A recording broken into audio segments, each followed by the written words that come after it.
दीक्षित एक बड़ी खबर के साथ बुलेटिन का आगाज करेंगे। हापुड़ से खबर है जहां पर सबसे प्रभावशाली एसपी को रातों रात हटा दिया गया। जी हां, हापुड़ एसपी और एएसपी को हटाया गया है। आईपीएस अभिषेक वर्मा को हटा दिया गया है। अभिषेक बताते थे कि लखनऊ में डायरेक्ट कनेक्शन है। एडिशनल एसपी राजकुमार अग्रवाल भी हटाए गए हैं। एक साथ जिले के दोनों अधिकारियों पर कार्रवाई की गई है, दोनों को हटाया गया है। रामा हॉस्पिटल में दखल देने से गाज गिरने की चर्चा जोरों पर है। तीमारदारों के हंगामे की सूचना पर पुलिस पहुंची थी। अस्पताल के कर्मचारियों ने पुलिस से अभद्रता की थी। आपको बता दें कि एसपी भारी पुलिस फोर्स के साथ रामा हॉस्पिटल पहुंचे थे और हापुड़ के नए एसपी होंगे ज्ञानंजय सिंह। तो देखिए, रातों रात कार्रवाई की गई और देखिए उसके बाद तबादला किया गया है। एसपी और एएसपी पर गाज गिरी है। रामा हॉस्पिटल पर जिस तरीके से पुलिस फोर्स पहुंची थी उसको लेकर चर्चा के बाजार जो है वो गर्म है। सबसे प्रभावशाली एसपीओ में गिना जाता था, यूपी के कुछ प्रभावशाली एसपीओ में गिना जाता था अभिषेक वर्मा को। और देखिए, कहा जाता था कि वो उनके कनेक्शन जो है वो लखनऊ तक है। लेकिन देखिए, अब कार्रवाई की गई है और गाजगिरी है और साथ ही अभी वेटिंग में रखा गया है।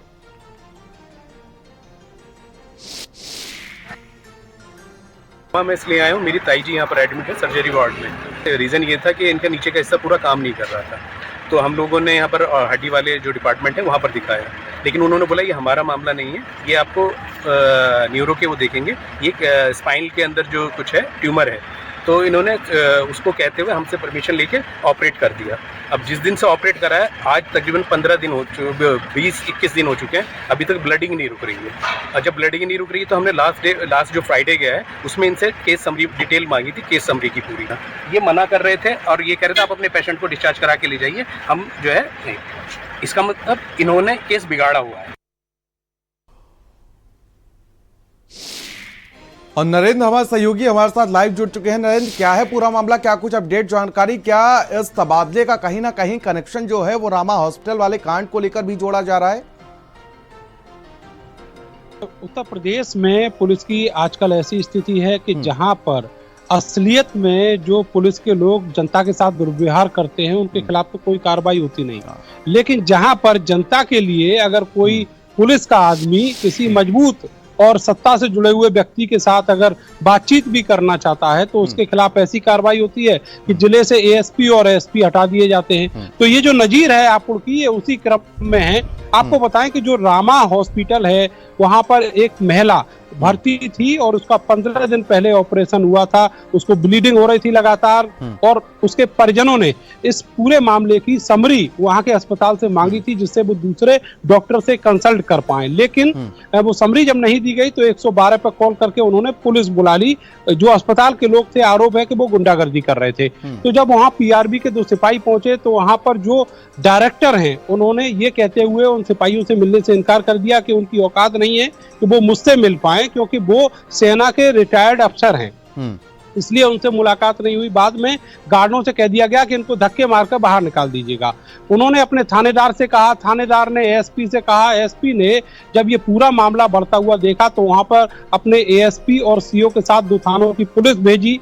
वो जा ही रहे थे तब तक एसपी के पास लखनऊ से एक कॉल आता है और उनको बैरंग बुला लिया जाता है। उसके बाद फिर कार्रवाई शुरू होती है एसपी अभिषेक वर्मा और जो उनके एडिशनल एसपी हैं उनके खिलाफ। वहां पर नचिकेता झा जो मेरठ के आईजी हैं वो पहुंचते हैं और उसके बाद जो रिपोर्टर जाने का सिलसिला है वो शुरू हो जाता है। देर रात तक दोनों अधिकारियों को वहां से हटा दिया जाता है, उनकी जगह नए जो अधिकारी हैं वो पोस्ट कर दिए जाते हैं। और अभी भी वहां पर आईजी नचिकेता झा जो हैं वो कैंप किए हुए हैं, वहां पर जो नए अधिकारी हैं वो ज्वाइन कर चुके हैं, कुछ अभी बाकी हैं। तो ऐसे में ये आशंका भी जताई जा रही है कि जो इलाके की सीओ हैं और इसके अलावा जो थाने की पुलिस वहां पहुंची थी उनके खिलाफ भी कार्रवाई होगी।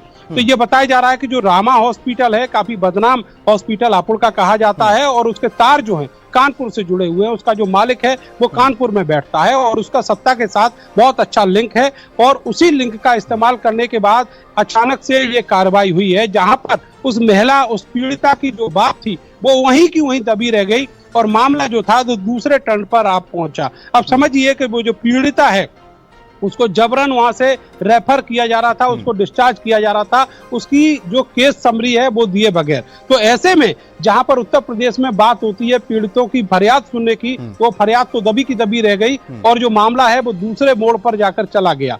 अभी मेरठ में आपने देखा होगा 2 मामले हुए, जिसमें साधुओं की पिटाई का मामला था, उसमें जो अफसर आरोपी था उसके खिलाफ आज तक कोई कार्रवाई नहीं हुई। सीओ नबीना शुक्ला जो गंगानगर की सीओ, उन्होंने देवतुल्य कार्यकर्ता जो हैं बीजेपी के, उनको अवैध हिरासत में रखा, उनके खिलाफ कोई कार्रवाई नहीं हुई। लेकिन आप देखिए कि जहां पर एक पीड़िता 15 दिन से अस्पताल में भर्ती है, उसको दिक्कत हो रही है, उसको कष्ट हो रहा है, उसकी जान आफत में है, उसने अपनी फरियाद की तो एडिशनल एसपी और एसपी के खिलाफ कार्रवाई हो गई, उल्टी कार्रवाई हो गई। समझा जा सकता है किस तरह की अंधेरगर्दी पूरे उत्तर प्रदेश में चल रही है। जी देखिए, शासन और प्रशासन के बीच जो तालमेल है वो नहीं बैठ रहा है और जिसका खामियाजा कहीं ना कहीं जनता को भुगतना पड़ रहा है। और दूसरी बात ये भी है नरेंद्र, अभिषेक वर्मा जो तेज तर्रार एसपीओ में गिने जाते हैं, साथ ही साथ ये कहा जाता है कि उनके कनेक्शन बड़े दूर तक हैं, बड़े लंबे उनके कनेक्शन हैं, लखनऊ तक उनके कनेक्शन है। और आज स्थिति ये हो गई कि अंदर तक किस तरीके से सत्ता का दुरुपयोग किया जाता है कि आज उनकी स्थिति ये हो गई कि अभी उन्हें वेटिंग में रखा गया है।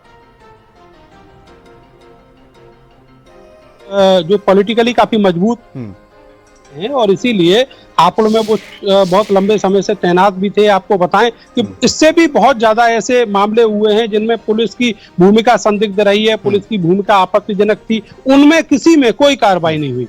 और जहां पर देखिए, जहां पर सत्ता के रसूख इतने मजबूत हैं, जहां पर सत्ताधारियों तक जिन लोगों के हाथ हैं, वहां पर जो एक मरीज, जो असहाय मरीज पड़ा हुआ है अस्पताल में, वो वहीं की वहीं पड़ा रह जाता है और सत्ताधारी जो लोग हैं वो उस व्यक्ति की मदद करते हैं जो पुलिस की अवहेलना कर देता है, पुलिस के साथ अभद्रता कर देता है और पुलिस को कुछ नहीं मानता। खाकी की कोई इकबाल उस अस्पताल में नहीं है। आप वहाँ के जो लोकल लोग हैं उनसे पूछिएगा किस तरीके का वो अस्पताल है। तो समझा जा सकता है कि उत्तर प्रदेश में जिस तरह की कार्यप्रणाली अफसरों की है, उसमें केवल सत्ताधारी और जो रसूखदार लोग हैं उनकी बात सुनी जाएगी और जो पीड़ित हैं और जिनके पास कोई सोर्स नहीं है उनकी बात, अब फरियाद, उनकी जो फरियाद है वो पुलिस तक सुनने की स्थिति में नहीं रह गई। आप सोचिए, एक बार इमेजिन कीजिए कि वो जो 2 पुलिस वाले पीड़ित की शिकायत पर वहां पर गए थे और वहां पर उन्होंने कोशिश की थी उसको न्याय दिलाने की, उनका मॉरल क्या रह गया होगा इस कार्रवाई के बाद? जो थाने की पुलिस है उसका मॉरल क्या रह गया होगा इस कार्रवाई के बाद? समझा जा सकता है कि उत्तर प्रदेश में जिस तरह की ये कार्रवाई चल रही है उससे कहीं ना कहीं जनता को काफी ठेस पहुंच रही है। और निश्चित रूप से जो कार्यकर्ता है बीजेपी का, बहुत सारे ऐसे मामले अभी पश्चिमी उत्तर प्रदेश में देखने में आए हैं जिनको लेकर अब पुलिस की भूमिका जो है वो सवालों के कटघरे में खड़ी हुई है। जी बिल्कुल नरेंद्र, कहीं ना कहीं कहा जाता है कानून के जो हाथ होते हैं वो बड़े लंबे होते हैं, लेकिन ये ही हाथ जो है वो अब बंधे हुए